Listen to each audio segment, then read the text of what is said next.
사이다 무비튼. 아무래도 아내가 바람이 난 것 같다. 무려 그걸 먼저 눈치챈 사람은 초등학교 1학년인 아들아이였다. 아빠, 엄마가 어떤 모르는 아저씨랑 만나. 어쩔 때는 전화로 뭐라고 하다가 엄마가 밖으로 나가. 뭐? 그게 정말이야? 나는 저녁 낌새도 눈치도 채지 못하고 있었는데 아이의 감수성은 민감했다. 나는 곧장 아내를 미행했고 너무 손쉽게 증거를 잡아냈다. 불륜행각은 주로 내가 출근하고 아들아이가 등교한 사이에 이뤄졌다. 일단 집안일을 끝마친 후 아내는 태어난 얼굴로 잘 차려입고 어디론가 향했다.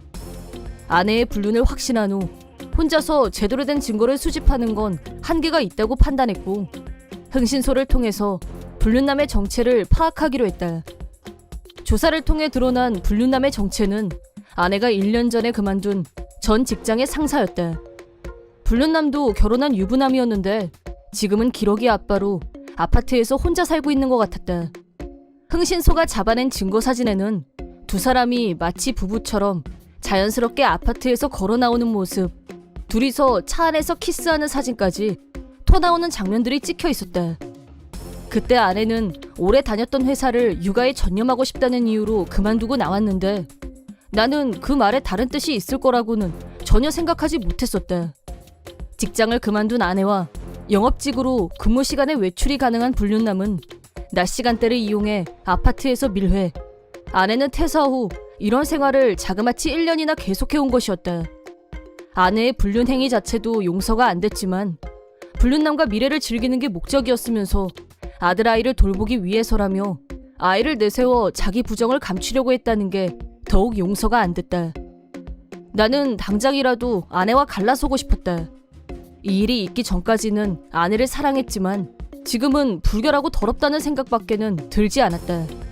이런 나를 아내와 억지로 아직 한 집안에서 있게 하는 건 아들아이였다.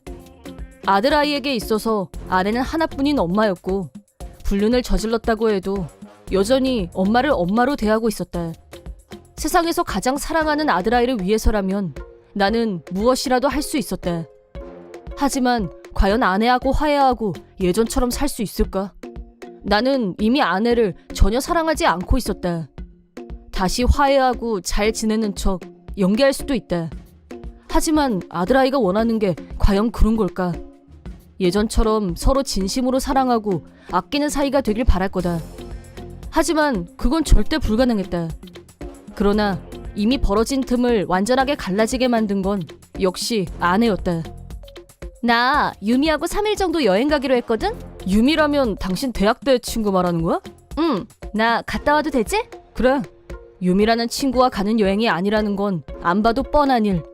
하지만 가고 싶어 죽겠다는 얼굴을 하고 있는 아내를 못 가게 할 이유를 찾는 것도 무의미했다. 내가 뭘 알고 있는지도 모르면서 신나게 여행을 떠난 아내. 그런데 아내가 떠난 여행 첫날 엄청난 일이 일어나고 말았다. 보호자분, 환자분이 위독합니다. 네?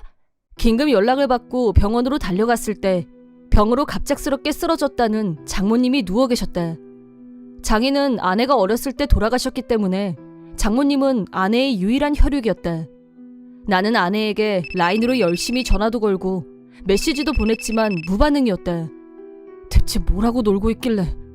나는 아내가 제발 핸드폰을 한 번만 봐주길 바라며 멈추지 않고 연락을 했다. 마지막까지 아내로부터 연락은 오지 않았다. 결국 나 혼자 초상을 치르고 장례식까지 모두 끝낸 뒤에야 아내가 집에 왔다. 집에서 아내를 마주한 나는 왜 연락 안 받았어? 라인에 왜 답장 안 했어? 라고 화를 내자 여행 간 곳에서 핸드폰이 안 터져서 계속 전원을 꺼놨다고 변명했다. 뻔한 거짓말을 늘어놓는 아내에게 장모님이 돌아가셨다는 사실을 알렸다. 뭐? 말도 안 돼! 라며 경악했다. 옆에 있는 아들아이가 진짜야 엄마, 외할머니 돌아가셨어! 라고 하자 아내는 엉엉 폭풍 눈물을 흘렸다. 나 역시 장모님의 갑작스러운 죽음에 침통한 심정이었다. 하지만 불륜 여행을 신나게 즐기고 돌아온 아내가 쏟아내는 눈물엔 전혀 동정심이 생기지 않았다. 자업자득이라고 생각했다. 가여운 사람은 자신의 죽음을 앞두고 하나뿐인 딸의 이름을 애타게 불렀지만 끝내 얼굴도 못 보고 돌아가신 장모님이 아닐까 한다. 이번 일을 겪으면서 더는 아내를 옆에 둘 수 없다고 생각한 나는 마침내 결심했다. 다음날 아들아이가 없는 시간에 아내에게 선포했다. 당장 이혼하고 나가라고 말이다. 엄마를 허망하게 잃은 나한테 왜 이러냐며 따지는 아내에게 불륜하느라 임종도 못 본 걸 내가 동정해야 되냐고 하자 아내의 얼굴이 급 사색이 됐다. 내가 덧붙여서 네가 한 불륜을 처음 한 사람은 내가 아니라 아들아이 라고 했더니 아내는 완전히 멘붕이 온 것 같았다. 나는 더 이상의 변명조차 하지 못하게 유미 씨에게 물어봤더니 너하고 여행 가기로 한 적도 없고 여행을 같이 다녀온 적도 없다는 증언을 확보했다고 말했다. 아내도 더 이상의 변명을 포기하고 입을 다물었다. 처음 유미 씨한테 아내에 대해 물었을 때는 사전에 무슨 부탁을 받았는지 대충 얼버무리려고 했다. 내가 장모님이 돌아가셔서 아내한테 연락을 해야 되는데 전혀 연락이 되지 않는다고 하자 사실대로 솔직하게 털어놨다. 아들아이는 여전히 엄마, 아빠가 이혼하는 걸 받아들이기 힘들어했지만 이젠 도저히 내가 참고 봐줄 수가 없었고 아내에게 애정은 1도 남아있지 않으니 이혼하자고 했다. 그러자 아내는 울면서 잘못했어. 나 2번 다시 이런 일 없게 할게. 용서해줘. 라며 무릎을 꿇었다. 하지만 초등학생인 아들아이가 눈치챌 정도면 아내의 불륜이 이번 한 번이 아닐 거란 생각이 들었고 연락 두절하고 여행 갈 정도면 볼장 다 본 게 아닌가 싶었다. 나는 절대 이혼을 물릴 생각이 없고 당연히 위자료도 철저히 계산해서 청구할 거라고 하자 아내는 엉엉 소리를 내면서 울었다. 마지막으로 아들아이에게 나의 솔직한 심정을 얘기하기로 마음먹었다. 내 얘기를 들은 아들아이는 잘은 모르지만 엄마 아빠가 이혼한다는 게 어떤 의미인지 아는 것 같았다. 울먹이는 아들아이에게 이렇게 계속 같이 산다고 해도 예전처럼 사이좋은 가족은 될 수 없을 것 같고 그럼 네가 그 사이에서 힘든 일이 더 많아질 수도 있다고 숨김없이 내 생각을 전달했다. 끝으로 아들아이에게 아빠와 엄마 중 누구랑 같이 살 건지 잘 생각해서 결정해야 한다고 말하자 생각해 보겠다고 대답했다. 어린 아들아이에게는 어느 한쪽을 선택한다는 게 힘든 일인 건 분명하다. 선택하지 않은 한쪽과는 같이 살 수 없다는 의미가 되니까. 아들아이는 착하고 다정다감한 성격이었다. 만약 아내를 선택한다고 해도 나는 아들아이의 선택을 존중하기로 각오하고 있었다. 한편 우리 가정을 파탄나게 한 불륜남 아내의 상사에게는 거액의 위자료를 청구했다.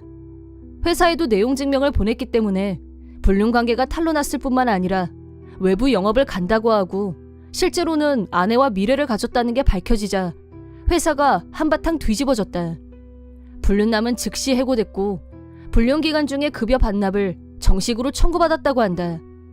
당연히 집에도 들통나서 이혼당하고 자기 부인한테도 위자료를 지불하게 됐다고 한다.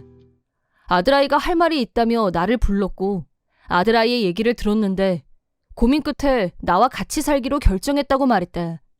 결정하게 된 이유는 어린 아들아이도 불륜이 나쁜 거라는 걸 알고 있었고 피해자인 아빠 편을 드는 게 맞다고 생각한 모양이었다. 결심은 했지만 여전히 엄마가 생각나는 건 어쩔 수 없었는지 말하는 내내 눈물을 글썽거렸다. 엄마 아빠가 이혼한다고 해도 엄마를 영영 못 만나는 건 아니니까 보고 싶으면 엄마랑 만나도 되고 언제든지 연락해도 된다고 하자 아들아이의 표정이 조금 밝아졌다. 완벽하게 속인 줄 알았던 불륜이 들통나고 난리가 나자 자기가 무슨 짓을 저질렀는지 정신이 들기 시작한 아내는 거의 매일같이 잘못했다, 다시 시작하자, 2번 다시 배신은 없을 거라면서 통사정을 했지만 나는 아내가 지난 1년 동안 저지른 짓을 알고 있다. 그건 절대 지워질 수 없는 일이다. 나는 네가 뭐라고 하든 이젠 되돌릴 수 없다고 선을 그은 후 이혼했다.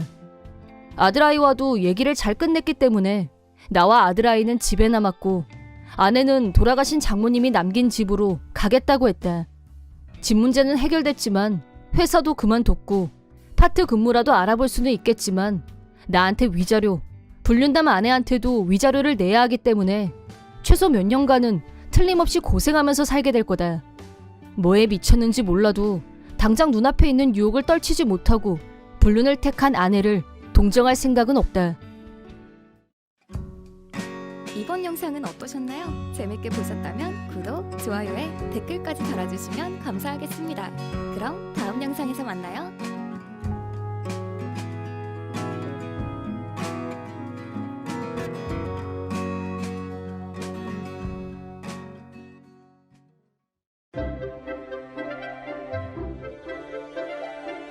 사이다 무비튼.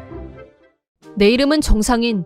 아내 한다정과 13살이 되는 딸 하나와 3명이서 살고 있는 회사원이다.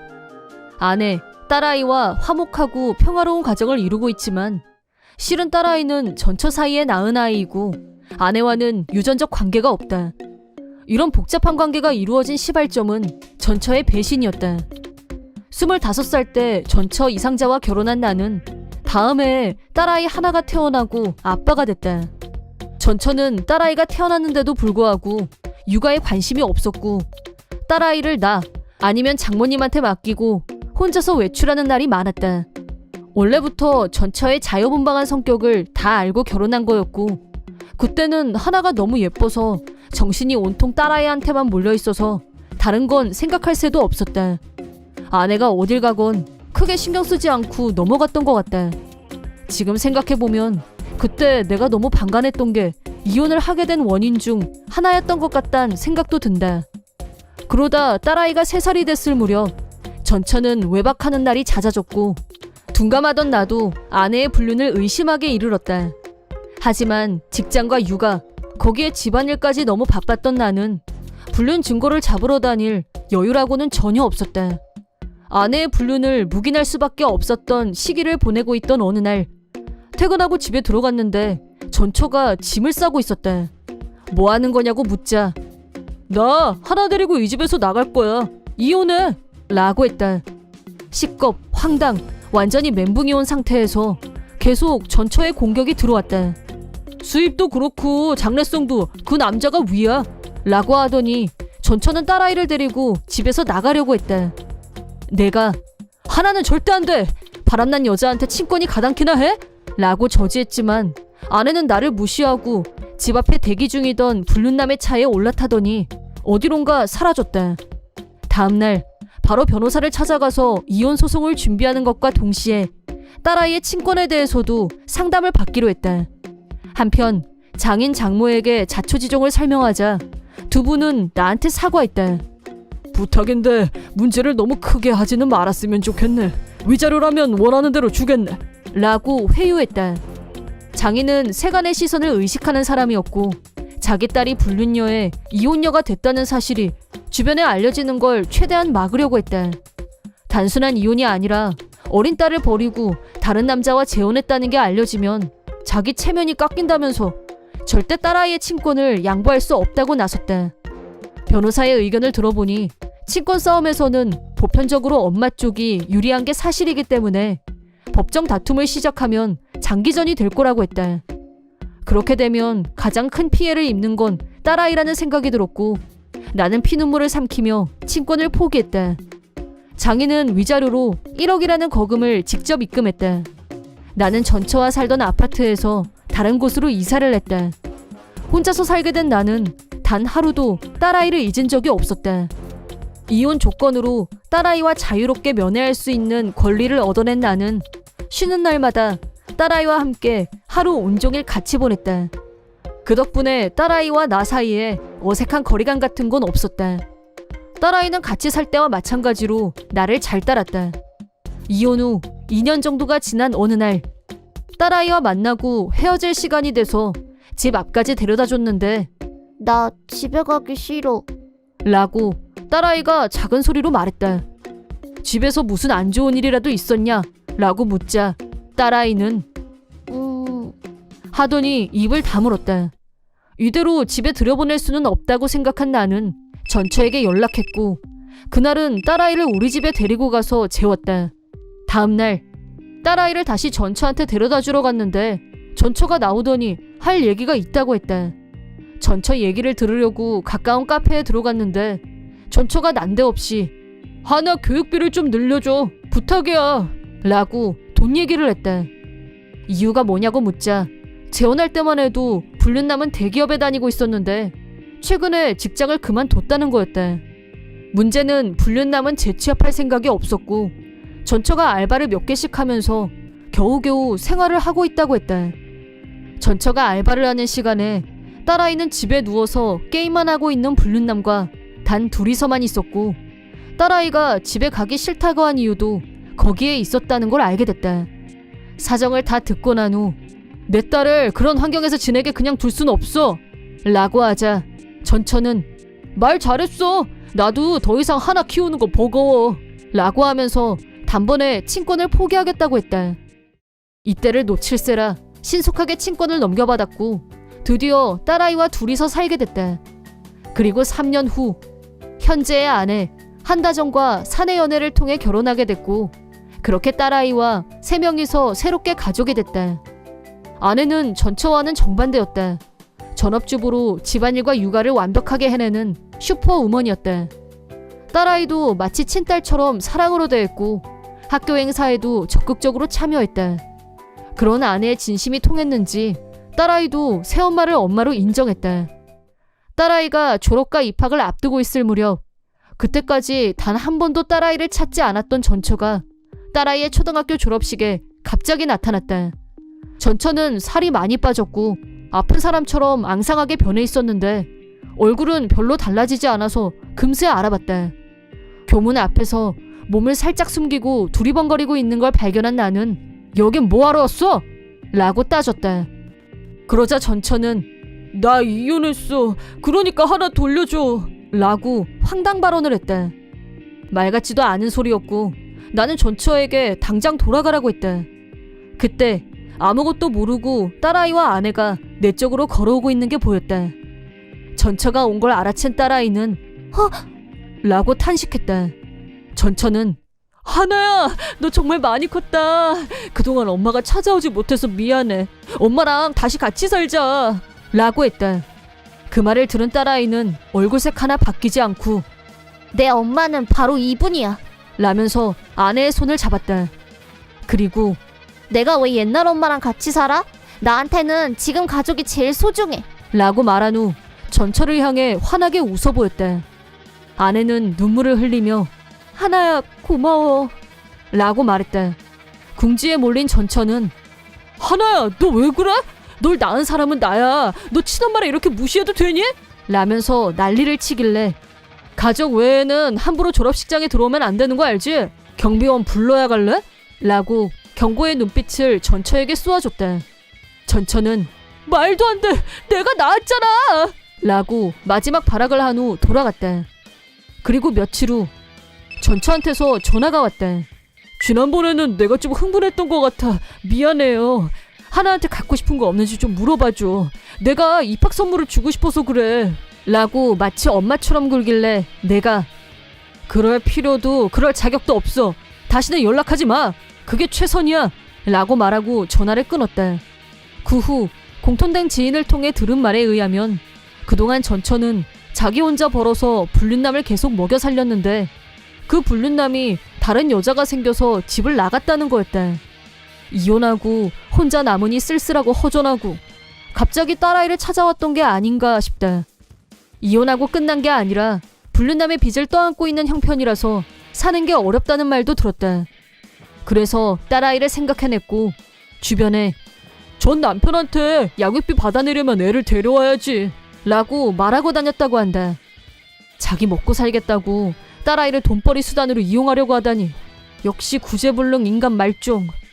그런 생각이 들자 차라리 빨리 이혼하고 갈라선 게 잘된 일이란 생각이 들었다. 전처는 빚을 갚기 위해 잠잘 시간도 없이 물불 안 가리고 일을 했지만 불륜남의 빚보증을 선처지라 빚은 갚아도 계속 불어나기만 했고 숨통이 조여들었다. 도와달라고 주변 사람들에게 호소했지만 그동안의 행실이 엉망이다 보니 아무도 도와주려는 사람이 없었다. 전처는 모든 사람에게 외면받는 자신을 돌아보며 처음으로 자기 잘못을 뉘우쳤다는데 이미 저지른 일은 되돌릴 수 없는 법. 아내는 낮이고 밤이고 몸을 혹사하면서 계속 일을 해야 했다. 사연 많고 고생 꽤나 한 여자만 남았을 뿐 더 이상 여자로 봐주는 남자는 없었다. 앞으로 남은 인생은 아마 고독과 가난 속에서 살게 되겠지. 나와 딸아이를 버리고 불륜남을 선택한 순간 전처의 인생은 이미 파멸로 들어서고 있었던 것이다. 전처의 사정을 다 알고 있었지만 나와 딸아이는 그런 전처를 동정하거나 가슴 아파하진 않았다. 졸업식 사건으로 우리 셋은 더 끈끈하게 하나가 된 것 같다. 마치 서로 간의 정이 깊어진 느낌이랄까? 딸아이의 마음을 알게 된 아내는 진심으로 감동받은 것 같았다. 중학교에 들어가고 사춘기를 맞이한 딸아이는 나한테는 쌀쌀 맞아진 것 같은데 아내하고는 더 찰떡궁합이 된 것처럼 보인다. 만약 지금 아내와 재혼하지 않고 나 혼자서 사춘기 딸아이를 키웠다면 감당하기 어려웠을 게 분명하다. 나에게도 딸아이에게도 아내는 소중한 존재이다. 첫 결혼은 처절한 실패로 끝났지만 지금은 이렇게 행복하게 살고 있다는 것에 대해 아내에게 무한 감사하고 있다. 앞으로도 아내와 딸아이의 행복만을 생각하며 더욱 열심히 일하리라 결심해본다. 이번 영상은 어떠셨나요? 재밌게 보셨다면 구독, 좋아요에 댓글까지 달아주시면 감사하겠습니다. 그럼 다음 영상에서 만나요.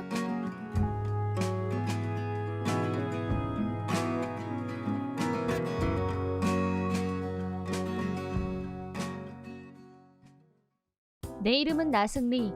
대기업 회사원이자 육아에 몸과 마음을 바치고 있는 40세 맘이다. 남편과 돌이 막 지난 딸아이 미래와 셋이서 행복하게 잘 살고 있다. 하지만 나에게는 10년 전 한 번 이혼한 경험이 있다. 전 남편 왕재수와는 중학교 때부터 인연이 시작됐다. 중학교 때 부모님을 모두 교통사고로 잃은 나를 옆에서 위로하고 지켜줬던 사람이 바로 전 남편이었다. 나를 외롭지 않게 하겠다면서 전 남편은 대학생이 된 후로 알바를 하면서 동거를 하자고 했고 동거 2년 후 임신을 하게 됐다. 그때 당시 대학교 3학년이었던 전 남편은 학교 그만두고 취직할게. 우리 결혼하자. 라면서 프로포즈를 했다. 나는 프로포즈를 기쁜 마음으로 받아들였고 무사히 건강한 남자아이를 첫 출산하게 됐다.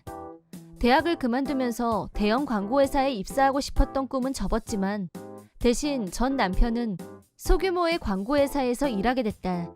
아들아이가 태어난 후 행복한 결혼 생활이 영원할 거라고 믿고 있었던 나는 현실 앞에 많은 좌절을 겪어야 했다. 전 남편은 회사에서 안 좋은 일이 있으면 나는 너 때문에 대학도 그만뒀어 라며 나를 원망하는 발언을 했다. 그것도 틀린 말은 아니니까. 무슨 말을 해도 어쩔 수 없다고 생각하고 묵묵히 듣기만 했다. 아들아이가 3살이 되던 해 전 남편은 회사에서 감봉 처분까지 받을 정도의 큰 실수를 저질렀다. 그 일로 인해 크게 자존심이 상한 남편은 회사의 처분을 수용하지 못했고 매일 술에 빠져 지내는 날이 이어졌다. 감봉 처분을 받은 상태에서 자기 술값이 점점 늘어나자 전 남편은 넌 중졸이니까 청소일을 하든 단란주점에 나가든 상관없으니까 남들 눈 신경 끄고 당장 일자리 찾아 라고 화를 내면서 구인 광고지를 나한테 던졌다. 그때부터 최선을 다해 일자리를 찾으러 다녔지만 어느 한 군데 나를 채용하려는 곳은 없었다. 그런 와중에 초보자부터 할 수 있는 웹 디자이너 일이 눈에 띄었다. 프리랜서, 완전 자택근무였지만 보수가 너무 적었다. 하지만 중졸인 나를 고용만 해준다면 무슨 일이든 다 도전해보기로 다짐한 나는 웹 디자이너 일을 시작하게 됐다. 집에서 집중할 수 있는 시간에 최대한 열심히 많은 작업을 하다 보니 조금씩 수입이 안정돼갔고 부족해진 생활비는 내가 충분히 채워 넣을 수 있을 정도가 됐다. 하지만 내가 하는 일에 대해 이해가 부족했던 남편은 너 언제까지 내 등에 빨대 꽂고 살래? 쓸모없는 마누라 같으니라고 라고 하면서 재택근무도 내가 하는 일도 전혀 이해하려고 들지 않았다. 그런 남편이었지만 딱 한 가지 내가 높이 사는 면이 있었다. 그건 바로 아들아이에게는 늘 자상한 아빠라는 점이었다. 어떤 상황에서도 아들아이에게만큼은 좋은 아빠였고 아들아이 역시 아빠를 너무너무 좋아했다. 그랬기 때문에 내가 아무리 심한 모욕을 당하더라도 아들아이와 아빠가 떨어져서 살게 할 수는 없다는 생각에 이혼하지 않고 꾹 참고 지냈다. 그런 힘든 시간을 보내던 중 내 30살 생일날이 되었고 집에서 조촐하게 파티를 할 생각으로 생일 케이크를 사놓고 전 남편과 아들아이가 집에 오는 걸 기다리고 있었다. 두 사람이 집에 들어오고 나서 내가 케이크 사놨어 라고 말하자 남편이 이건 내 선물 라고 하면서 봉투를 내밀었다. 그래도 이 사람이 내 생일을 기억하고 있었구나. 살짝 감동까지 받을 정도로 너무 좋아서 고마워 라고 말하고 봉투를 열어봤다. 그런데 그 안에는 이혼 서류가 이 무슨 갑툭튀. 상황 파악이 전혀 안 됐고 오늘부터 남남이다 라며 남편은 냉소를 지어 보였다. 그러자 아들이 나는 아빠하고 살 거야. 엄마 싫어. 돈도 못 버는 엄마 따라가면 나는 가난하게 살아야 돼 라고 말했다. 그 순간 남편이 아들아이에게 엄마에 대한 부정적인 이미지를 완벽 세뇌시켰다는 걸 알았다. 내가 아들아이에게 엄마도 돈 잘 벌어. 엄마가 집에서 일하는 거 너도 봤잖아. 엄마도 너 잘 키울 수 있어 라고 설득했지만 아빠가 나한테 그랬어. 엄마가 하는 말은 다 거짓말이야. 일도 안 하면서 일한다고 뻥치는 거야 라고 하면서 내가 하는 말은 조금도 들으려고 하지 않았다. 생일날 남편과 아들아이에게 강제로 퇴출당하다시피 집에서 나온 나는 너무 억울했고 남편을 원망하게 됐다. 내가 할 수 있는 일을 찾아서 했고 살림에 보탬도 주고 집안일, 육아 모두 열심히 했건만 내가 왜 이런 취급을 받아야 하는 건지 그런 생각이 들자 서러운 분노가 북받쳐 올랐고 혼자 울고 말았다. 하지만 언제까지 슬퍼하고 있는 것만으로 달라질 것은 없었다. 그 두 사람에게 본때를 보여주기 위해서라도 열심히 일하자. 그렇게 결심하고 다시 힘을 내기 시작한 나는 전보다 더 열심히 일에 매진했고 하루하루 내가 할 수 있는 최선을 다한 결과 인터넷 광고 전속 디자이너로서 실력을 인정받았고 고소득 분야도 담당할 정도로 성장했다. 그리고 이혼하고 2년이 지났을 무렵 대기업 광고회사에서 광고 디자이너로 일해보지 않겠냐며 스카우트 제의가 왔다. 겨우 중졸인 내가 대기업에서 일할 수 있을 거라고는 상상도 해본 적이 없었기 때문에 고민할 것도 없이 제의를 받아들였다. 이것도 운명의 장난인지 그 회사는 전 남편이 대학 때 가장 다니고 싶어 했던 회사였다. 나는 정사원으로 입사해서 새 환경에 적응해야 했지만 바쁘게 쫓기는 생활 속에서도 지금까지 느껴보지 못했던 만족감, 성취감을 얻을 수 있었다. 그리고 이혼하고 5년 후 회사 상사의 소개로 동종업계의 한 남자를 알게 됐고 2년 연애 후 결혼했다. 다시 누군가를 만나 결혼할 수 있을 거라고는 생각도 못하고 있었는데 이번만큼은 꼭 행복하게 잘 살겠다고 굳은 다짐을 했다. 공사다망한 행복하고 바쁜 나날을 보내고 있던 어느 날 하청업계의 한 회사가 마련한 접대 자리에 동석을 하게 됐다. 평소에 내 능력을 높게 평가해 주시던 사장님이 오늘 업체에서 식사 대접하고 싶다고 연락이 왔는데 맛있는 건 같이 먹어야지 라면서 나를 데리고 가주셨다. 사장님 말씀에 순순히 따라 나섰고 식사 자리에 도착하자 하청업체 사원 2명이 먼저 와서 기다리고 있었다. 그 중에 한 명이 내 얼굴을 보더니 네가 여기를 어떻게 왔어? 라고 말했다. 그 사람은 나의 전 남편이었다. 전 남편이 이혼 후에 더 출세를 했다면서 일부러 전화를 해서 자랑을 했던 일이 생각났고 이런 대반전이라니 우참사가 일어날 뻔. 드라마틱한 상황에서 식사를 하면서 얘기를 주고받았는데 이 타이밍에서 한번 복수를 해주고 싶다는 생각이 들었다. 내가 전 남편에게 나도 설마 내가 왕재수 씨가 동경하던 회사에서 일하게 될 줄은 몰랐어요. 너무 억울해하지 마세요. 라고 은근히 비꼬아줬다. 자존심인지 자격지심인지가 높은 전 남편은 처음엔 좀 참는 것 같더니 결국 못 참고 터지고 말았다. 사장님이 보는 앞에서 중졸짜리한테 중요한 일을 맡기는 회사가 제정신이야? 그딴 회사를 어떻게 믿어? 라면서 망언을 쏟아냈다. 그러자 사장님이 이 사람 당장 끌어내세요. 어디서 망언을? 라며 격노하셨다. 전 남편은 동석했던 자기 상사에 의해 밖으로 쫓겨났고 식사 자리에서 퇴출당했다. 그 뒤에 들은 말로는 중요한 식사 자리에서 무례한 발언을 한 것이 문제가 되었고 격노한 상사가 폭풍 설교를 쏟아붓자 전 남편은 그럼 내가 그만두면 될 거 아니야. 라고 반발하더니 사표를 제출. 30대 후반에 실업자가 된 전 남편은 생각처럼 죄취업이 되지 않았고 결국 생활에 큰 타격을 받게 되자 고등학생이 된 아들에게 그만큼 키워줬으면 이제 네가 나가서 일할 때도 됐지. 라면서 화풀이를 했다고 한다. 그러자 견딜 수 없게 된 아들이 이제 와서 나를 찾아왔다. 아빠가 일도 안 하고 화만 내고 나 학비도 못 냈고 생활비도 없어. 도와주세요. 라고 사정했다. 친아들이 와서 부탁하는데 어찌 마음이 약해지지 않을 수가. 하지만 그때 당시를 생각하면 자기가 궁하니까 찾아와서 돈이나 타가려고 하다니 인성이 의심스러웠다. 나는 냉정하게 마음을 다잡고 엄마로서 책임을 생각해서 학비는 줄게. 하지만 그때 아빠를 선택한 책임의 무게는 네가 져야지. 생활비는 아빠랑 해결해. 라고 충고한 후 아들아이를 돌려보냈다. 그러자 아들아이는 그때 자기가 했던 말과 행동이 후회된다며 조금 뉘우치는 것도 같았다. 이혼 후 처음으로 아들아이 입에서 그때는 잘 몰라서 심한 말을 했어요. 엄마 죄송해요. 라고 미안하다고 했다. 그 일 이후로 나는 다시 아들아이와 연락을 주고받으면서 그동안에 벌어진 틈을 조금씩 메꿔나가고 있다. 아들아이는 고등학교를 졸업하면서 집에서 나와 혼자 살기 시작했고 그 뒤로 남편은 혼자서 고독한 생활을 보내게 됐는데 직장도 못 구하고 통장에 돈도 다 떨어지고 지금은 술과 도박으로 인생을 낭비 중이라고 한다. 그럴수록 제대로 된 사회생활에서 계속 멀어져 가겠지.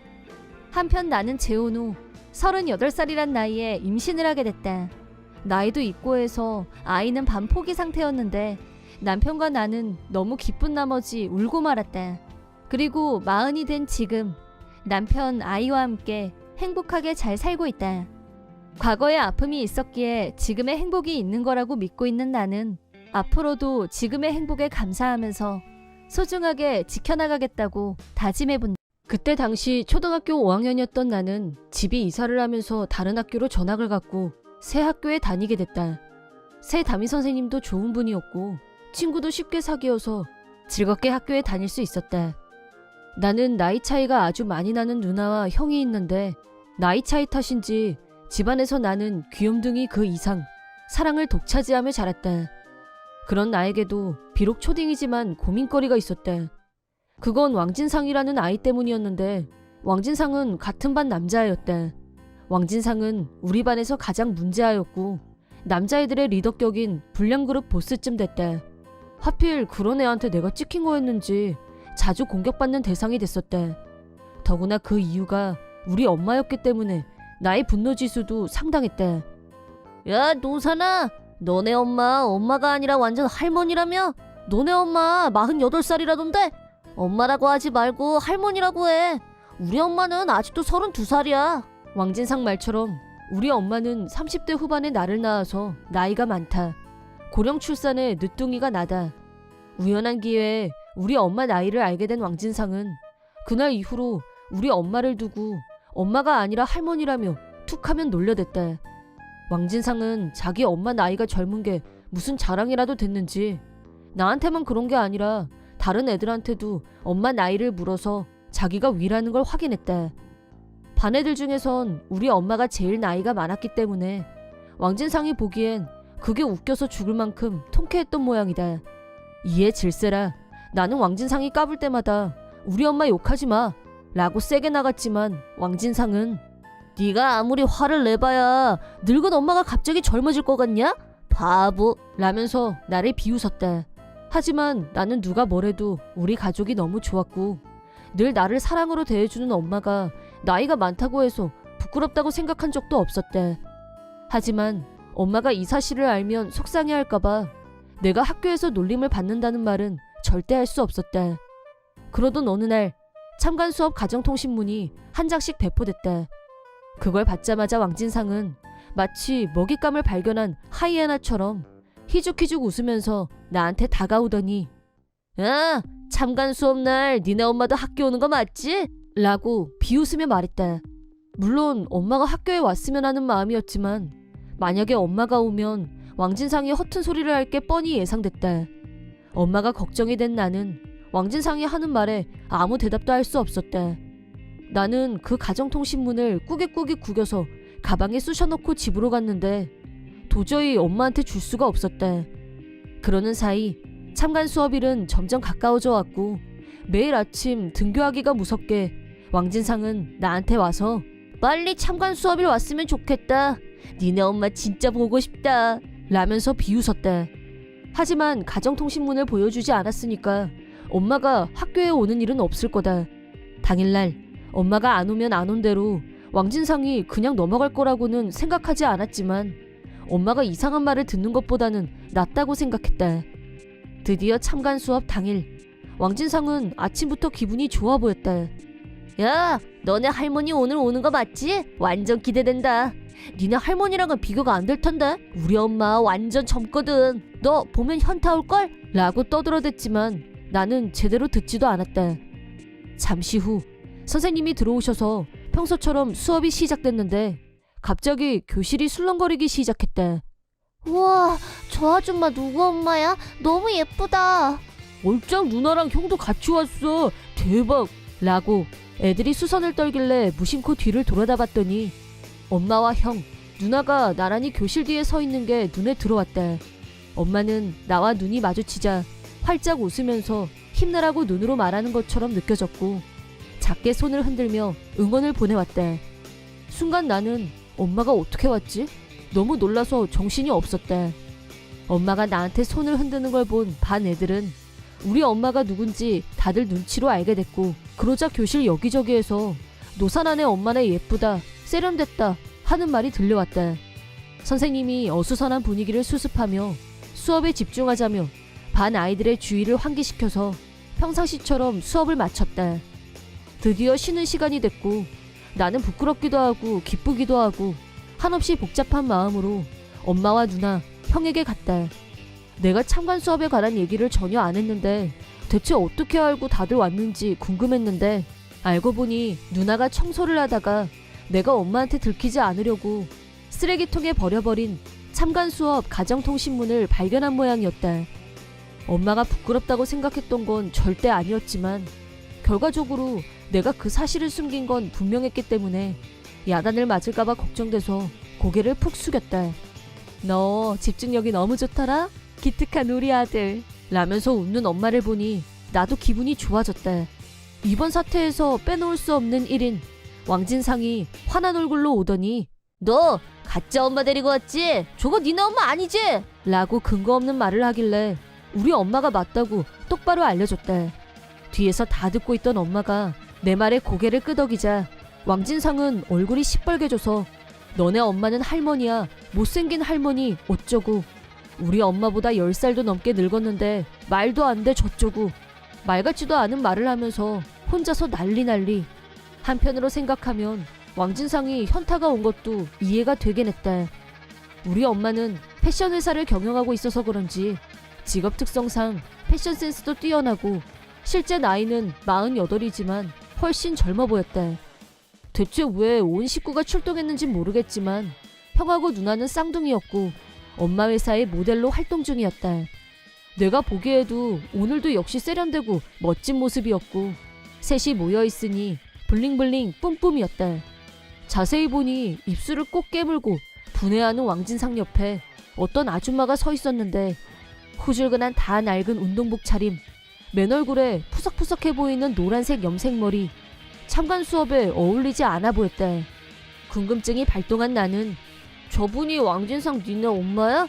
라고 물었더니 왕진상은 표정이 일그러지면서 얼굴이 더 빨개지더니 아니야 라고 하더니 뛰쳐나갔고 왕진상 엄마로 보이는 아줌마도 우리 엄마를 한번 쳐다보더니 교실에서 나갔다. 이건 초등학교를 졸업한 후에 알게 된 거지만 왕진상 엄마는 한때 불량그룹 멤버였다고 한다. 어린 나이에 왕진상을 출산했는데 학교를 제대로 다니지 않아서 좋은 직장을 다니긴 어려웠고 남편 월급에 자기가 아르바이트한 돈을 보태서 살림을 꾸렸던 모양이다. 또 이유는 불투명하지만 어린 나이에 출산한 걸 늘 자랑처럼 말했고 왕진상한테도 그 얘기를 자주 했었다고 한다. 하지만 여전히 불량소녀 시절 티를 벗지 못해서 옷차림, 머리 스타일도 여전했고 평상시 모습으로 참관 수업에 왔던 거였다. 하지만 왕진상은 그토록 무시했던 우리 엄마를 실제로 본 순간 자기도 눈이 있었으니 자기 엄마와 너무나 비교된다는 걸 알았고 그 부끄러움을 참지 못하고 뛰어나간 거였다. 한참 후 종례 시간에 다시 교실로 들어온 왕진상은 내 옆엔 얼씬도 하지 않았다. 참관 수업 후 내 주변에 모여든 건 여자애들이었는데 잘생긴 형이 있어서 좋겠다는 둥, 너네 엄마 너무 세련됐다, 완전 멋있다 등등 폭풍 칭찬을 받게 되자 나도 모르게 어깨가 올라갔다. 그날 저녁 나는 엄마, 형, 누나 앞에서 참관 수업 가정통신문을 왜 버렸는지 솔직하게 다 털어놓았다. 엄마가 오면 상처를 받을까봐 걱정돼서 그랬다고 말이다. 그러자 엄마는 괜찮다며 그런 말을 들어도 상처받지 않는다고 나를 안심시켜 주셨다. 엄마는 젊었을 때 누나와 형 쌍둥이를 낳고 육아에 쫓기면서도 회사 일을 병행했었고 오히려 사업을 더 확장하면서 바쁜 나날을 보냈었다고 한다. 폭풍 같은 시간을 보내고 난 후 온전히 아이만 바라보는 육아를 하고 싶어진 엄마와 아빠는 상의 끝에 내가 태어난 거라고 했다. 엄마는 나에게 엄마를 보호해주려고 그랬구나, 고마워 엄마 걱정해줘서 라고 하셨다. 한편 참관 수업이 있은 후 몇몇 왕진상을 추종하던 아이들이 약속이나 한 것처럼 동시에 떨어져 나갔고 그 후 왕진상은 교실에서 외톨이가 되고 말았다. 초등학생 입장에서 본다면야 부모님이 일진이었다고 하면 강하고 멋있어 보였을 수도 있다. 특히 유치한 남자애들한테는 어필이 됐을 수도 있다. 하지만 참관 수업을 계기로 완전히 위상이 실추된 왕진상이 그 후로 누군가의 추종을 받는 일은 다시는 일어나지 않았다.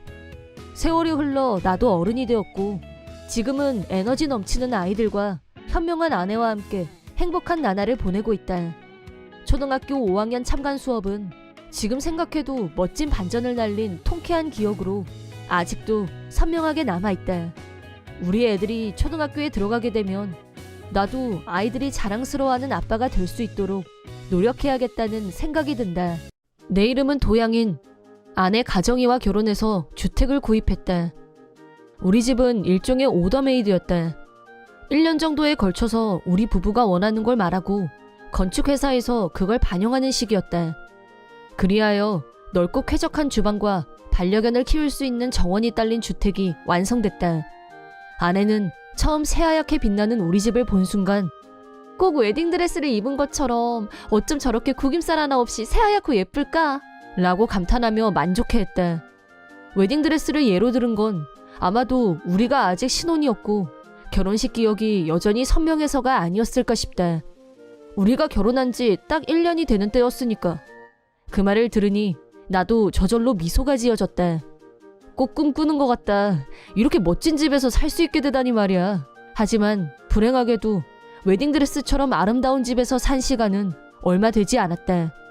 이유는 너무나 급작스럽게 장기 해외 출장이 결정됐기 때문이다. 나 혼자 다녀와도 돼.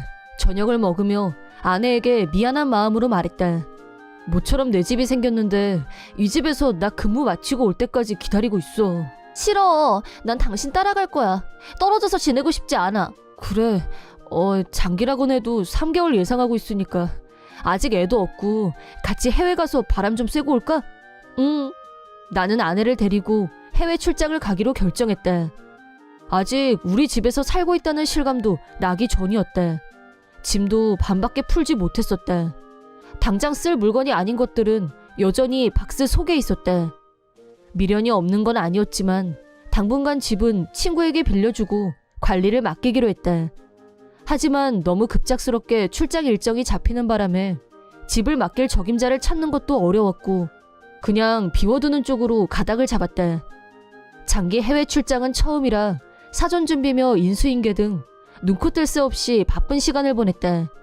석 달 후에 다시 돌아올 거라서 전기며 수도는 끊지 않고 그냥 놔뒀다. 귀국 후에 다시 연락하는 게 더 귀찮을 것 같아서였다. 더구나 전기요금은 기본 요금을 아주 저렴하게 설정해서 사용하지 않으면 돈이 나갈 걱정도 없었고 굳이 끊을 이유도 없었다. 문제는 당초 예상과는 달리 여러 가지 트러블이 발생하면서 출장 기간이 2배로 늘어났다는 거였다. 그래도 어쨌든 길었던 출장을 마치고 무사히 집으로 돌아왔다.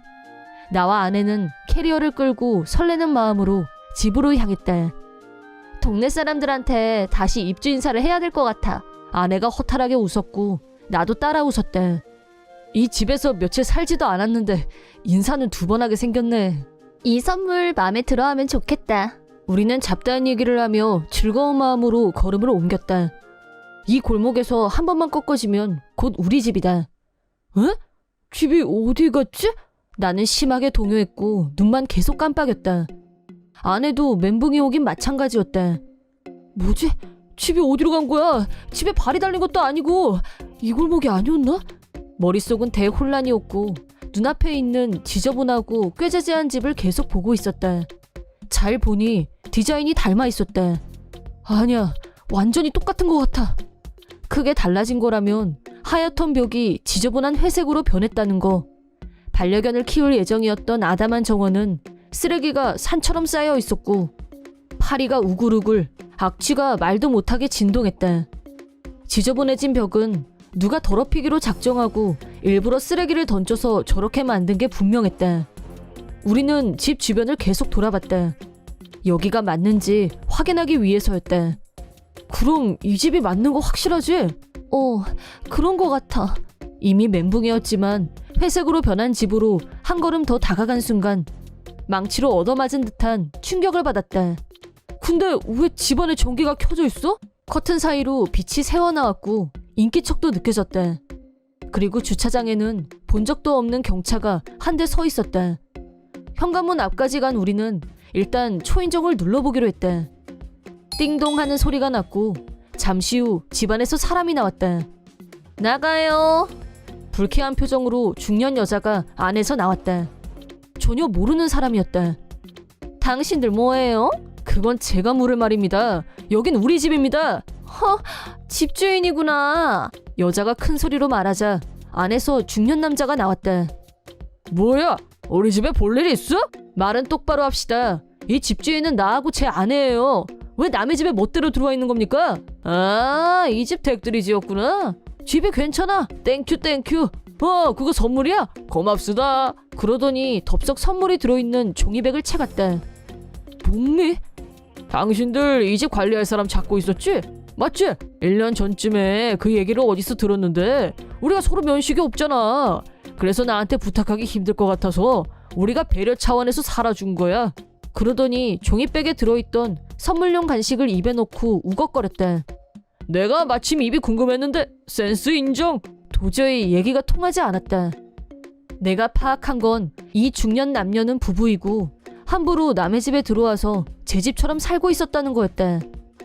이 집 소유주는 나고 허락 없이 들어왔으니 명백한 주거 침입입니다. 중년 부부는 태도를 바꿔서 험악하게 나왔다.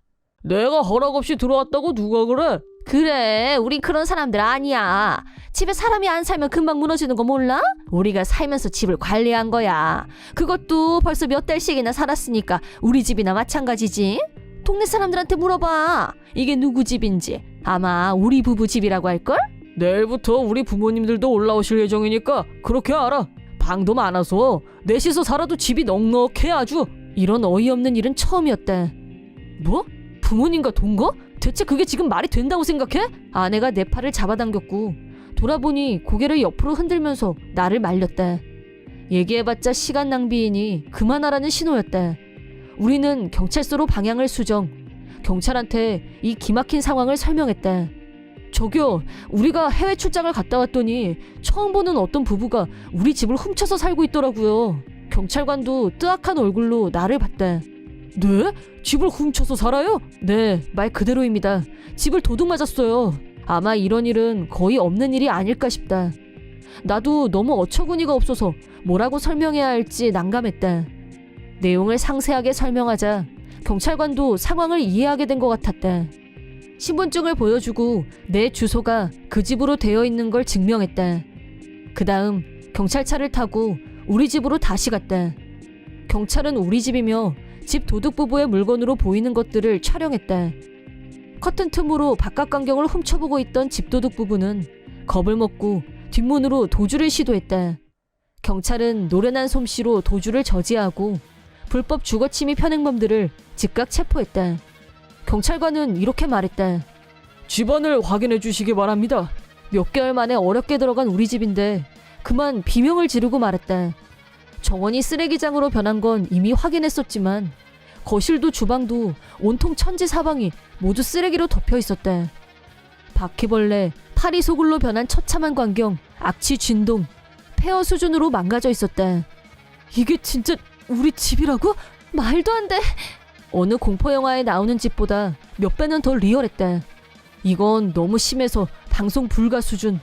집을 둘러보는 것만으로도 구역질이 올라왔다. 해외 출장 전에는 반짝반짝 윤이 나던 새 집이었는데 지금은 발 디딜 틈도 없이 구석구석 더러워져 있었다. 감식반에서 집안을 촬영하며 증거를 담고 있는 동안 우리 부부는 감전된 것처럼 부동 자세로 서 있었다. 그날 밤은 근처 비즈니스 호텔에서 묵었다. 도저히 집에서는 잠을 잘 수 없는 지경이었기 때문이다. 다음 날 경찰한테 상황을 설명해줬는데 그 집도둑 부부는 우리한테 했던 말을 그대로 반복하고 있는 모양이었다. 장기 해외 출장 간다길래 내가 빈집 봐주면서 관리했던 거라니까요. 고맙다는 인사는 못 들을 망정 체포라니 이게 말이나 돼? 나 억울해서 못 살아 라면서 억울하다고 분통을 터뜨렸다고 했다. 우선 나는 집을 다시 점검했고 일부 가구며 DVD 등이 없어진 점을 지적했다. 그리고 침입 경로로 보이는 목욕탕 유리창이 깨진 것도 경찰과 같이 확인했다. 내가 해외 출장을 가기 전에는 모든 게 제자리에 있었다. 철저하게 증거를 제시한 결과 부부 도둑단은 마침내 죄를 인정했다. 일부 가구와 DVD를 팔아서 금품을 챙긴 것도 인정했다. 이 일은 형사사건으로 취급됐고 앞으로 부부 도둑단은 법적으로 처벌받게 될 것이다. 나는 변호사를 통해서 손해배상금 3천만 원을 청구했다. 다행히 그쪽 부모님들은 상식이 있는 분들이었고 이런 도둑놈 같은 일하며 자기 아들과 며느리한테 화를 내셨다. 그쪽 부모님들은 일이 힘들기로 소문난 건설회사에 아는 사람이 있는데 부부 도둑단을 보내서 엄격하게 일을 시키겠다며 주먹을 불끈 쥐셨다. 집행유예로 풀려난 부부 도둑단은 힘들게 벽돌을 나르면서 아주 조금 갱생이 된 것 같았다. 사죄를 하겠다고 찾아왔기 때문이다. 내가 청구한 위자료를 지불하기 위해 앞으로도 열심히 벽돌을 나르겠다면서 말이다. 내 이름은 한자산. 남편 봉재우와 초등학생 아들과 화목하게 잘 살고 있다. 친정은 유서 깊은 고택에 넓은 마당과 곳간이 있었다. 작년에 부모님이 모두 돌아가신 후 지금은 친정에서 우리 세 식구가 살고 있다. 곳간에는 절구, 절구공이 등 조상 대대로 물려받은 생활 골동품이 많이 있다. 때문에 커다란 자물쇠를 채워놓고 보관 중이다. 부부 사이도 좋고 아이도 잘 자라고 모든 게 원만했다. 한 가지 문제라면 동네 엄마들 네트워크에 대해 불만이 좀 있었다. 엄마들 네트워크의 중심 인물은 학부모의 회장이었고 발언력이 강했다. 문제는 뻔뻔하고 뺀질뺀질한 성격에 있었다. 무슨 일만 있으면 우리 집에 물건을 빌리러 왔었는데 우리 집 곳간에는 없는 게 없었고 남편은 지역 행사에 관심이 많은 편이었다. 예를 들면 절구, 방아, 전통 놀이기구, 캠핑 도구까지 온갖 것들이 다 있는 보물창고였다. 여름방학 기간 중에 학부모의 회장이 찾아왔다. 캠핑 도구랑 바비큐 세트 좀 빌려줘. 친한 엄마들끼리 캠핑을 가기로 해서 필요해서 그래. 애들 데리고 자연 체험하면서 감성교육 좀 하려고. 솔직히 나는 별로 빌려주고 싶지 않았다. 회장하고는 개인적인 친분도 없었지만 회장에 대한 주변 평판도 별로였고 그 중에는 근거 있는 소문도 몇 개 있었다. 그렇다고는 해도 직접 들이대는데 거절하긴 좀. 무려 애들이 다니는 초등학교에 학부모의 회장인데 딱 잘라 거절하긴 힘들었다. 내가 주저주저 하자 성질 급한 회장은 바로 목소리가 커졌다. 같은 지역에 사는 주민으로서 이 지역 아이들을 위해서 협력하고 협조할 의무가 있다는 거 알지? 의무라고 하셨는데 캠핑이니 바비큐 도구들은 제 개인 물건이거든요. 논리로 따지자면 밀리지 않겠지만 말싸움하는 게 싫어서 빌려주기로 했다. 그런데 그걸 돌려받은 건 여름이 다 지나고 가을로 계절이 바뀔 무렵이었다. 여름방학은 벌써 끝난 지 오래였다. 덕분에 정작 우리는 캠프도 못 가고 바비큐도 못 하고 여름이 지나갔다.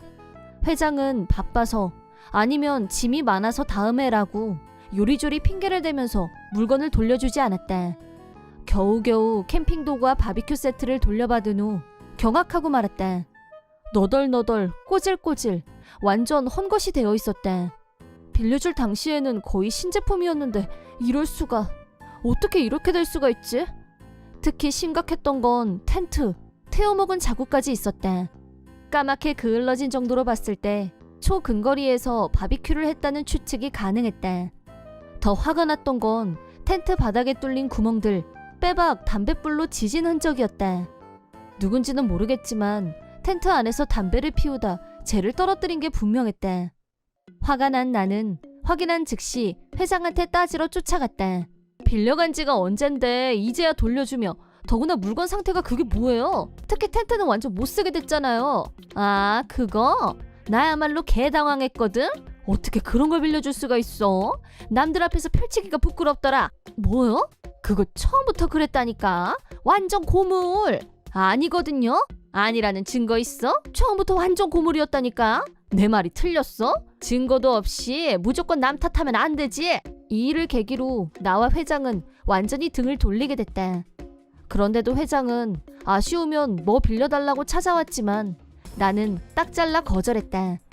그런 냉전 상태에서 가을이 지나가고 겨울이 오고 새해를 맞이할 무렵 우리 집 곳간에 도둑이 들었다. 자물쇠를 부수고 들어와서 절구와 절구 공이를 훔쳐간 것이다. 우리 집 절구는 큰 나무를 통으로 잘라 속을 파내서 만든 귀중품이었다. 공이 역시 절구만큼은 아니어도 귀한 골동품인 건 마찬가지였다. 대체 누가 이런 짓을... 그건 조상 대대로 물려받은 귀한 것이었고 추억이 가득한 물건인데. 경찰에 절도와 기물 파손으로 피해 신고서를 접수했지만 범인은 좀처럼 잡히질 않았다. 그런데 마치 무슨 일이 있었냐는 듯이 절구와 졸구공이가 곳간 앞에 놓여 있었다. 하지만 돌아온 모습은 온전한 형태가 아니었다. 반으로 갈라진 절구, 너덜너덜해진 공이 처참한 형상을 하고 있었다. 그런 정도가 아니라 재떨이 대용으로 쓴 게 아닌가 의심이 될 정도로 담배 자국이 여러 군데 찍혀 있었다. 그 순간 회장한테 빌려줬던 텐트의 말루가 생각났다. 나는 주변 사람들을 중심으로 증거 수집에 나섰다. 몇 사람을 거치자 바로 회장 이름이 나왔고 학부모의 멤버들이 인절미 떡매치기 행사를 연말에 개최했다는 걸 알아냈다. 흔하지 않은, 누가 봐도 귀한 통나무 절구였다. 사진만 보여줘도 바로 반응이 있었고 사람들이 가진 정보를 입수할 수 있었다. 학교 관계자를 찾아가서 확인한 결과 이 사진에 나와 있는 절구와 절구공이는 학부모의 회장님 개인 물건이라고 들었다. 행사 중에 절구가 깨진 것도 사실이다. 그리고 절구로 쓸 수 없게 되자 몇몇 사람들이 재떨이로 쓰는 걸 봤다는 사람도 있다 라고 설명해줬다. 예상대로 회장이 훔친 절구와 절구공이로 떡매치기 행사를 개최. 그 결과 절구와 절구공이가 비참한 최후를 맞이한 것이었다. 집에 가서 예전 사진들을 찾아서 다시 학교에 갔고 학교 측에 사실과 심각성에 대해 설명했다. 이 절구는 100년 이상의 역사를 지닌 저희 집안 유물입니다. 절구공이도 해방 직후에 만들었다고 들었으니까 충분한 역사적 가치가 있다고 생각합니다. 내 주장을 근거로 다음날 긴급 학부모회가 열렸다. 당연히 안건은 절구와 절구공이를 훔쳐서 학교 행사를 개최한 학부모의 회장에 관한 거였다. 안건에 자기 이름이 오른 회장은 모르쇠로 일관했다. 그 절구하고 절구공이는 원래 우리 집에 있던 게 맞고요. 절구는 행사 당일날 반으로 갈라졌고 공이도 끝부분이 다 까져서 둘 다 그냥 버렸어요. 처분하고 없다고요. 어쩜 그렇게 속이 뻔히 보이는 거짓말을 사람들 앞에서 술술할 수가 있어요? 나는 당일 참가자들한테서 입수한 사진을 증거물로 제시했다. 물론 알고 계시겠지만 이건 우리 집 소유의 절구와 절구공이입니다. 회장은 태도를 바꿨다. 그렇게 오래됐는데 깨질 수도 있는 거지. 안 그래? 오래돼서 깨졌을까요? 절구를 옆으로 눕히고 발로 차면서 굴려서 옮긴 거 맞죠? 절구를 옮기는 올바른 방법은 비스듬하게 바닥만 땅에 닿게 해서 방향을 옮겨가며 굴리는 거예요. 알게 뭐야? 내가 그런 쓸데없는 것까지 알아야 돼? 그럼 절구 모서리를 공이로 계속 때린 이유가 뭐예요? 떡매치기가 익숙하지 않아서 그랬겠지. 담배 재떨이 대용으로 쓴 이유는요. 쓰레기 재활용이지. 마지막까지 잘 활용한 건데 왜? 반성의 기미는 전혀 없었다.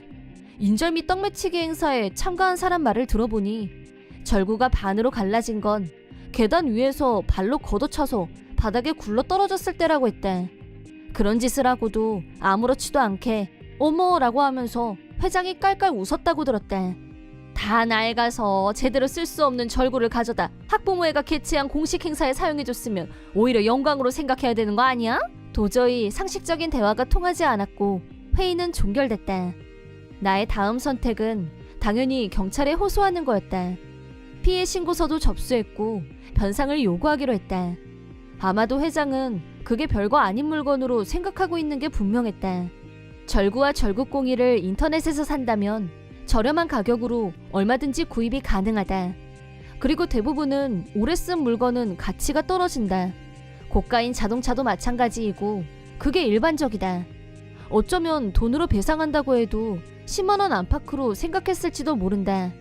하지만 교장 선생님이 직접 시청 문화재부에 문의해서 역사자료관 관장에게 감정을 의뢰한 결과 모두를 놀라게 만드는 일이 벌어졌다. 이건 아주 귀한 물건입니다. 역사적 가치도 있고요. 보존 상태도 좋고 대단한 보물입니다. 회장의 얼굴이 흑빛으로 변했다. 가격은 상상 이상의 고가였고 현타가 온 거였다. 절구와 절구꽁이를 세트로 1,500만 원 정도의 양도할 의향이 있으신가요? 저희 역사 자료실에 전시하고 싶습니다. 나는 다시 물었다. 이 절구와 절구꽁이가 1,500만 원의 가치가 있다는 말씀이시죠? 아닙니다. 그리고 이어진 역사자료실 관장님의 발언으로 상상을 초월한 청구액이 확정됐다. 이 절구와 절구꽁이의 감정가는 최고 6천만 원은 좋게 합니다. 그래서 배상금은 6천만 원으로 정해졌다. 관장님은 안타까운 표정으로 말씀을 이어갔다. 안타깝게도 절구는 깨지고 절구꽁이는 흠이 많이 생겼어요. 그러다 보니 가치가 많이 떨어진 겁니다. 원래 상태였다면 6천만 원이 합당합니다. 만족스러운 답을 얻은 나는 회장에게 똑바로 말했다. 그럼 보상금은 6천만 원으로 하겠습니다. 피해 신고서도 접수했고 명백한 범죄란 게 밝혀졌으니 빠져나갈 수 없다는 것만 알아두세요. 말도 안 돼.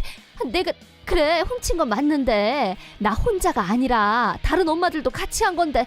학부모회 회장과 어울리던 그룹 엄마들은 서로 남한테 잘못을 떠넘기느라 난장판이 됐다. 조금이라도 돈을 적게 내보려는 마지막 발악이었다. 나는 도둑질을 한 회장과 그 무리들에게 6천만 원을 받아냈다. 주범인 회장은 그중 5천만 원을 지불했고 회장직에서 사퇴했다. 불행은 그게 끝이 아니었고 체면이 깎였다며 화가 난 남편에게 이혼당한 후 아무도 모르는 곳으로 혼자서 이사를 가버렸다.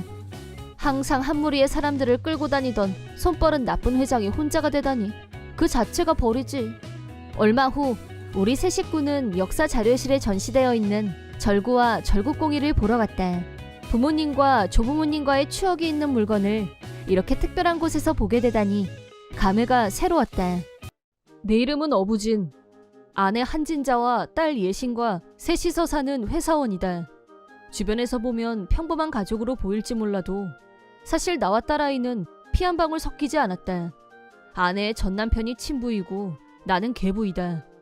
우리가 재혼한 건 딸아이가 5살이었을 때였고 그 뒤로 20년 동안 셋이서 한 가족으로 살았으니 나한테는 친딸이나 다름없었다. 그런 딸아이가 25살 생일을 맞이하게 된 어느 날 중요한 할 얘기가 있다며 나와 아내를 거실로 모이게 하더니 긴장한 모습으로 사귀는 사람이 있는데 결혼하려고요. 라고 했다. 너무나 당연하게 늘 함께 있을 거라고 생각했던 딸아이가 이 집에서 나간다고 생각하니 이 결혼이 기쁘지만은 않았고 역시 나는 딸바보라는 걸 알았다. 하지만 누군가와 인생의 행복을 꿈꾸고 있는 딸아이를 편안한 마음으로 응원해주고 싶은 마음이 더 강했기 때문에 축하한다 라고 웃으며 말해주자 딸아이는 얼굴이 환해지면서 아빠 고마워. 라고 기쁜 목소리로 답했다. 이제 앞으로 아내와 둘이서만 살게 될 거라는 상상을 하자 한 가지 불안한 마음이 생겨났다. 그건 아내가 집을 비우는 날이 많다는 거였다. 결혼 초기부터 아내는 딸아이를 나한테 맡기고 혼자서 외출하는 일이 많았었다. 아내는 친구들이 많고 친구들을 소중히 하고 싶다고 말해왔었기 때문에 아내가 나갈 때는 최대한 기분 좋게 외출할 수 있게 배려해왔다. 매주 외출하는 건 아니었지만 결혼 초기부터 지금까지 한 달에 한 번 정도 새벽이 돼서야 귀가하는 날이 꼭 있었다. 처음에는 친구들하고 재미있게 노느라 그렇구나 별다른 걱정은 안 했었는데 정기적으로 꾸준히 그런 모습을 보자 무언가 미심쩍은 기분이. 한 번은 아내에게 가볍게 어떤 친구들하고 만나냐고 물어봤었다. 고등학교 때 친구들 라고만 할 뿐 구체적으로 이름을 들으며 얘기한 적은 없었다. 나의 궁금증은 여전히 풀리지 않았고 매월 말일에 정기적으로 누군가를 만나러 가야 된다는 게 몇 년씩이나 지속된다면 이건 그저 고딩 때 친구가 아닌 게 아닐까. 이미 자리 잡은 불신감을 해소하지 못한 채 아내와 둘만 살게 된다면 과연 불화가 일어나지 않을지 자신이 없었다. 해결하지 못한 고민거리와 함께 딸아이의 결혼식이 점점 다가오고 있던 어느 날 아내가 1박 2일로 여행을 다녀오겠다고 했다. 그 말을 듣는 순간 철렁했지만 딸아이와 둘이서 다녀올 거라고 해서 다시 마음이 놓였다. 결혼 전에 둘만의 추억 여행을 다녀오고 싶다는 모녀에게 나는 특별히 용돈까지 주면서 즐거운 여행하고 돌아오라고 배웅을 했다. 이틀 후 여행에서 돌아온 두 사람을 반갑게 맞이하며 현관까지 나갔는데 무슨 일인지 딸아이는 나하고 눈도 안 마주치고 자기 방으로 들어가 버렸다. 아내에게 무슨 안 좋은 일이라도 있었어? 라고 묻자 피곤해서 그래 라고 가볍게 대답하길래 별일 아니려니 하고 넘어갔다. 하지만 그 후로도 딸아이는 나를 의식적으로 피하는 것 같았고 신경이 쓰여서 견딜 수가 없었다. 여행에서 돌아온 지 일주일 후 아내가 중요한 할 얘기가 있어 라고 하길래 거실로 나갔는데 결혼식 때문에 그러는데 라고 말을 꺼내더니 한숨을 쉬며 고개를 숙였다. 결혼식이 왜? 라고 묻자 결혼식에 당신은 참석 안 했으면 좋겠어. 결혼식장에는 친부가 오기로 얘기됐어 라고 말했다. 너무 충격을 받은 나는 20년 동안 친딸처럼 키웠는데? 라고 하자 아내는 예신이도 친아빠가 왔으면 좋겠다고 했어 라고 대답했다. 나는 도저히 아내의 말을 믿을 수가 없었다. 왜냐하면 친부란 남자는 직업도 없이 도박에만 빠져 살다가 거액의 빚을 진 무책임한 남자라서 이혼했다고 했었다. 딸아이도 그런 사람이 없어지고 내가 아빠가 돼서 너무 다행이라고 항상 그렇게 말해왔었다. 또 아내가 외출하고 없는 날에는 나하고 딸하고 둘이서 휴일을 즐기는 날이 많았는데 주변에서 부러워할 정도로 사이좋은 부녀였다. 그런데 갑자기 결혼식은 친아빠랑 하겠다니 딸아이가 그런 발상을 할 리가 없었다. 나는 아내가 없는 시간을 골라서 딸아이와 둘이서만 대화를 시도했다. 딸아이에게 진심을 말해달라고 하자 선뜻 말을 못 꺼내고 고개만 숙이고 있다가 결혼식장에 친아빠만 왔으면 좋겠다고 했다던데 그게 사실이니? 라고 묻자 딸아이는 고개를 옆으로 흔들었다. 그럼 엄마가 왜 그런 말을 한 거니? 딸아이에게 사실을 말해달라고 하자 무겁게 입을 뗐다. 그게 실은 엄마랑 여행 가던 날 공항에서 친아빠가 딸아이는 모든 사실을 말해줬다. 여행 당일 엄마랑 둘이서 가는 여행인 줄로만 알고 있던 딸아이는 공항에 먼저 와서 기다리고 있는 친부를 보고 충격을 받았다고 했다. 알고 보니 아내가 셋이서 가는 여행을 계획한 거였고 우리 가족끼리 오래간만에 즐거운 시간 보내자 라고 했다는 것이었다. 나에 대한 죄책감으로 여행 내내 우울해하는 딸아이에게 아내는 네 결혼식엔 새아빠 말고 친아빠 부를 거니까 그렇게 알아? 라는 폭탄 발언을 들은 딸아이가 그게 무슨 뜻이냐고 되묻자 아내는 사실 네 아빠랑 이혼한 후에도 계속 만나왔었어 라고 자백을. 아내는 내 월급으로 생활하면서 나 몰래 생활비를 따로 빼서 매달 전 남편한테 송금을 해왔고 최근에는 전 남편의 빚까지 모두 내 돈으로 갚았다고 했다. 딸아이가 결혼을 하고 나면 이번엔 나하고 이혼을 한 후 전 남편과 재결합할 계획까지 세워둔 상태라고 했다. 게다가 여행에서 돌아온 후에는 딸아이 예비 신랑을 불러서 공항에 있는 레스토랑에서 만났고 전 남편을 이쪽이 예신이 아빠예요 라며 정식으로 소개를 했다고 한다. 딸아이는 울면서 그 사람도 이제는 친아빠가 내 아빠라고 생각해 라고 하면서 내 생각을 하니까 너무 마음이 아파서 진실을 말할 용기가 없었다며 미안하다고 했다. 모든 진실을 알게 된 나는 아내에 대한 분노로 몸이 떨렸다. 딸아이에게 결혼식 문제는 네가 결정할 일이고 아빠는 어떤 것도 강요하지 않을게. 라고 하자 딸아이는 나는 아빠가 왔으면 좋겠어. 라고 말했다.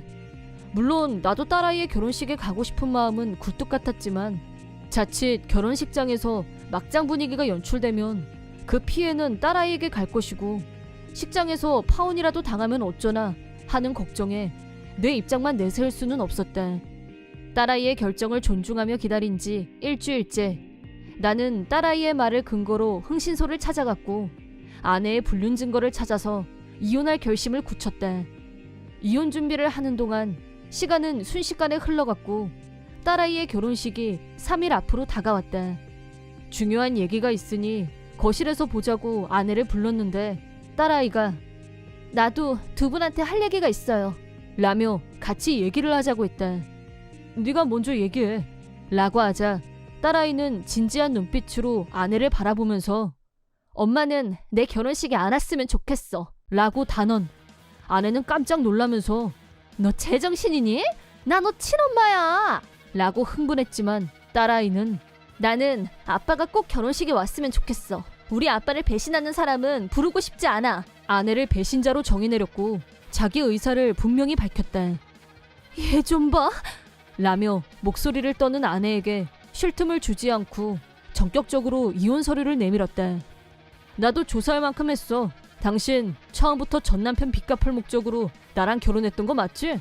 급 당황한 아내는 횡설수설했다. 증거도 충분히 확보했고 위자료를 청구하겠다는 말과 전 남편에게 매달 송금했던 금액을 모두 반환할 것을 요구하자 아내는 왜 그래야 되는데? 겨우 빚 다 갚았는데 그럼 아무 의미가 없잖아. 라면서 나한테 되려 역정을 냈다.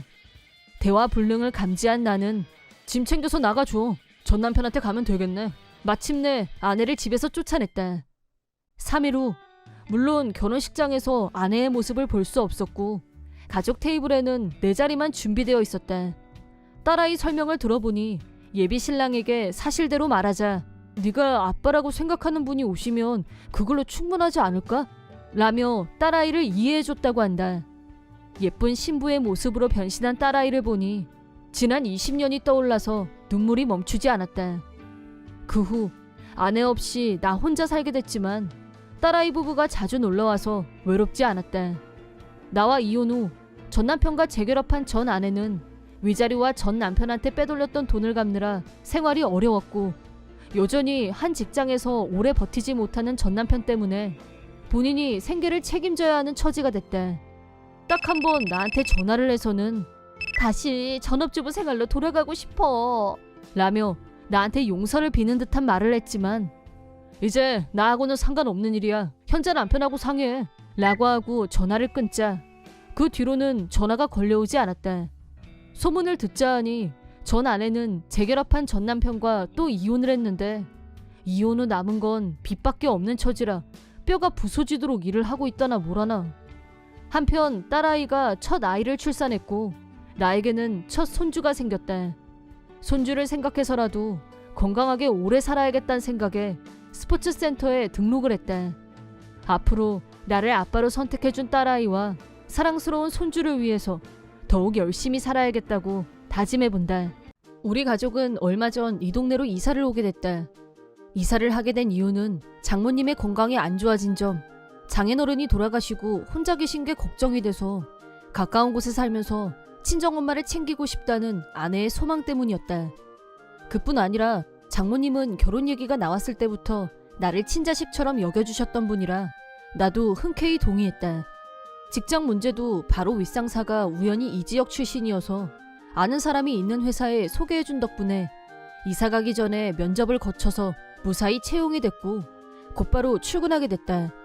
새로 일하게 된 회사도 예전에 다니던 회사와 같은 제품을 취급하는 동계열이었고 맡은 업무 내용도 큰 차이가 없었기 때문에 적응하는 데는 큰 어려움이 없었다. 과장님도 중도 채용으로 들어와서 곧바로 능력을 발휘하는 사람은 없었다면서 좋게 평가해 주셨고 모든 게 순조로웠다. 동료들도 대부분 좋은 사람들 뿐이었는데 내가 들어오자마자 좋은 평가를 받는 걸 안 이꺼워하는 사람이 딱 한 명 있었다. 이름은 왕진상. 내가 새 기획안을 짜고 있는데 갑자기 나타나서는 아직 서투른 데가 있는 것 같으니까 자기가 좀 봐준다면서 접근하더니 허락도 안 받고 내 기획서를 계속 넘겨봤대. 내용이 너무 부실하네. 이거 다시 작성하는 게 좋을 것 같은데? 라고 말해놓고 내가 수정하는 동안 내 기획서를 베껴서 부장님께 제출하는 심각한 위반 행위를 저질렀다. 물론 즉각 만행에 대해 따졌지만 꼭 이런 인간들이 있더라고. 능력도 없으면서 남이 뭘 하면 나도 똑같이 생각했네 어쩌네 뒷북치는 인간이 라고 마치 내가 자기 기획서를 훔치기라도 한 것처럼 적반하장 그 잡채. 솔직한 심정이라면 같은 공간에서 일하고 싶지 않았지만 왕진상은 나보다 먼저 입사한 선배 사원이었고 이제 막 들어온 신입으로서 부당하다고 해서 무작정 싸울 수는 없었다. 내가 할 수 있는 최선은 일단 참고 기다리는 거였다. 그러던 어느 날 다시 새 아이템이 올라왔다. 지난번처럼 왕진상한테 아이디어를 뺏기고 싶지 않았기 때문에 왕진상이 보는 데서 기획서를 작성하지 않고 노트북을 집에 가져와서 따로 작업을 했다. 그 덕분에 이번에는 왕진상에게 기획서를 도둑맞지 않고 무사히 작성을 마쳤다. 이제 주말 전에 제출하는 일만 남았고 출근 후에는 평상시 하던 업무를 처리하고 있었다. 하지만 왕진상은 계속 나를 타깃으로 노리고 있는 것 같았다. 지성인 씨, 내 노트북이 이상해서 그런데 자기 노트북 잠깐만 빌려도 되지? 라고 꼼수를 걸어왔다. 그걸 빌려줬다가 어떤 곤욕을 치르게 될지 의심부터 들어서 즉각 거절하자 너 뭐 착각하는 것 같다. 엄밀히 말하면 그거 회사 거야. 네 책상에 있다고 네 게 아니거든요. 선배가 빌려달라고 하면 내 쓰세요 할 것이지 어디서 배운 버릇이야? 라고 버럭 화를 냈지만 노트북 안에는 내 노력이 담긴 기획서 파일이 있었고 무슨 소리를 해도 절대 빌려줄 수 없었다. 내가 강경한 태도를 보이자 왕진상은 화를 내고 가버렸는데 저러고 그냥 말 사람이 아니었기 때문에 여전히 긴장을 못 풀고 있었다. 잠시 후 점심시간이 됐길래 점심 식사를 하려고 회사 밖으로 나와서 우동 전문점에 들어갔다. 식사를 마치고 사무실로 들어오자 왕진상이 희죽희죽 웃으면서 나한테 다가왔다. 또 무슨 이상한 소리를 하려고 저러나 하고 긴장하고 있었는데 노트북을 들고 네가 안 빌려주면 내가 못 쓸 것 같냐? 노트북 잘 썼다 라고 깐죽거렸다. 뭐 잠깐 빌린 거야. 누가 엿바꿔 먹는데? 근데 잠깐 빌려 쓰다가 실수로 물을 쏟아서 노트북이 고장난 것 같은데 이걸 어쩔? 안에 있던 데이터 다 날아갔을 수도 있는데 내가 일부러 그런 건 아니거든. 일부러 그랬다고 고백하는 거나 다름없는 발언이라고 확신했지만 나는 가방 안에서 내 노트북을 꺼내서 보여줬대. 제 건 여기 있는데요? 내가 가볍게 대꾸하자 왕진상은 눈이 튀어나올 것처럼 놀란 얼굴을 냈대. 자기가 일부러 물을 뿌린 노트북과 내 노트북을 수도 없이 번갈아 봤다. 노트북은 회사 비품이라 디자인은 다 똑같지만 바닥면을 잘 보면 소유자가 누구인지 사원 이름이 들어간 스티커가 붙어 있었다. 내가 그걸 알려주자 한진상은 얼른 노트북 바닥을 뒤집어서 이름을 확인했고 그 순간 멘붕이 온 것 같았다. 부장님 것이 왜? 왕진상의 머리로는 내 노트북을 고장내면 내가 기획서 데이터를 제출하지 못할 거라고 생각했고 그래서 물벼락을 맞힌 모양인데 왕진상 눈으로 확인한 바와 같이 그 노트북의 소유주는 부장님이었다. 왜 내 책상 위에 부장님 노트북이 있는 거냐며 왕진상은 괴성을 지르며 절규했다. 나는 컴퓨터 같은 정밀기계를 분해하고 조립하는 취미가 있었고 부품을 사다가 직접 PC를 조립하는 마니아였다. 내가 그런 취미를 갖고 있다는 걸 우연히 알게 된 부장님이 자기 노트북 상태가 안 좋다면서 좀 봐달라고 부탁하고 놓고 가신 거였다. 물론 회사에 말하면 다른 노트북을 준비해주겠지만 안에 들은 데이터를 일일이 전송하는 게 귀찮다면서 혹시 내가 바로 고칠 수 있으면 고쳐서 쓰고 싶으셨던 모양이었다. 취미로 하는 정도의 수준이지만 컴퓨터 수리도 직접 해본 적이 많아서 나는 기꺼이 수리를 해보고 싶었고 회사의 허가를 받고 작업에 들어갔다. 그 결과 다행히 부장님 노트북에 결함을 찾아내서 수리까지 완료한 후 부장님께 말씀드렸는데 점심시간에 찾으러 갈 테니 그냥 내 책상 위에 두라고 하셔서 말씀하신 대로 책상 위에 두고 점심을 먹으러 나갔다 온 거였다. 사정을 모두 들은 왕진상은 얼굴이 흑빛으로 변했고 그런 얘기를 왜 자기만 모르고 있었냐면서 나한테 소리치고 화풀이하고 난리도 아니었는데 마침 그때 부장님이 오셨다. 오시자마자 나한테 노트북은 어디 있냐고 물으셨다. 나는 사실 그대로 지금 왕진상 씨가 들고 있습니다 라고 말했고, 부장님은 왜 네가 들고 있냐고 왕진상에게 물었다. 아무렴 왕진상이 감히 부장님께 암흑의 노트북인 줄 알고 데이터 못 쓰게 하려고 물을 부었다고는 말할 수 없을 테고, 꿀먹은 벙어리처럼 안절부절 못하고 있었다. 그러자 부장님이 불길한 예감이 들었는지 노트북을 확 뺏어서 살펴본 결과 전원도 안 들어오는 먹통에 물에 푹 젖어 있는 걸 보시더니 왕진상에게 고함을 질렀다. 지금 이게 어떻게 된 거야? 왜 내 노트북이 물에 젖어 있어? 라고 말이다. 왕진상은 실수로 물을 쏟은 것처럼 나한테 말했었지만 컵에 든 물이 아니라 양동이에 든 물을 쏟아부은 것처럼 노트북에서 물이 뚝뚝 떨어지고 있었다. 대강 닦은 것 같긴 한데 책상 주변이 물투성이어서 누가 봐도 악의적이라는 게 빼박이었다. 그쯤 되자 왕진상은 빠져나갈 구멍을 찾으려고 자기 노트북이 고장나서 어쩌고 했지만 부장님이 한가하게 그딴 헛소리를 들어줄 리 만무했다. 나는 이참에 사실을 말해야겠다는 생각에 전부터 왕진상이 나한테 악의적으로 접근해서 기획서를 가로챘던 일이며, 이번에도 노트북을 빌려달라고 해서 거절했더니 내가 사무실에 없는 사이 내 노트북을 실수로 고장냈다는 식으로 말했다고 하자 부장님은 진심 화가 나셨고 왕진상에게 넌 해고야, 당장 회사에서 나가 라고 고함을 치셨다. 왕진상은 이러려고 그랬던 건 아니라면서 눈물까지 흘렸지만 자업자득일 뿐 그 이상도 그 이하도 아니었다. 앞에서 웃고 뒤에서 칼 꽂는 타입. 왕진상이 응급 상황인 건 맞지만 돕고 싶은 마음은 전혀 1도 들지 않았다. 더구나 부장님 노트북 안에는 당연히 일반 사원들보다 중요한 데이터가 많이 있었고 그게 다 날아가 버렸기 때문에 부장님의 분노는 하늘을 찌르고도 남았다. 내가 고칠 수 있으면 좋았겠지만 내부까지 전부 물에 젖은 경우에는 수리가 불가능했다. 결과적으로 왕진상은 그날 당장 해고를 당했고 노트북은 자비로 배상해야 했다. 또 내부에 있던 중요 데이터가 손실된 것에 대해서도 별도로 위자료를 청구받게 될 거라고 들었다. 그리고 전에 내 기획서를 훔쳐서 제출한 덕분에 상여금 책정에 후한 점수를 받았었는데 그게 0점으로 깎였고 그게 대신 나한테 반영이 돼서 보너스를 후하게 받게 됐다.